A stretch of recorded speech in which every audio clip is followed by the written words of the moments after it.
ძალიან ბევრი ადამიანი, რომლებსაც არ აქვთ ერთგვარი სკოლა, მოდი ასე ვთქვათ, გავლილი ლოცვისა და რა არის ლოცვის სკოლა, როცა ადამიანი იღებს დილა-საღამოს ლოცვებს, იღებს ზიარების წინა ლოცვებს, სამადლობელო ლოცვებს და კიდევ სხვა უამრავ ფსალმუნებს და მათით ცდილობს ცნობიერების დალაგებას.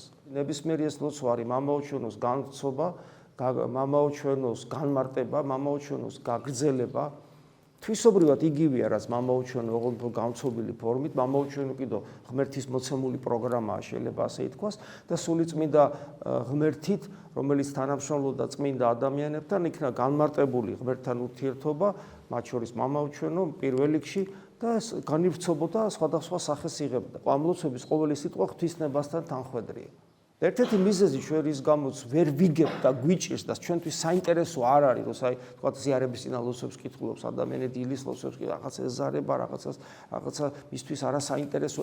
ერთ-ერთი მიზეზი არის ის, რომ ის მის ნებასთან თანხვედრაში არ არის. ამას კი არ უფიქრდება ადამიანი, ქვეცნობიერად განიზიდავს. როდემდე შეიძლება შემიწყალე, შემინდე და ასე შემდეგ და განიზიდავს ქვეცნობიერად.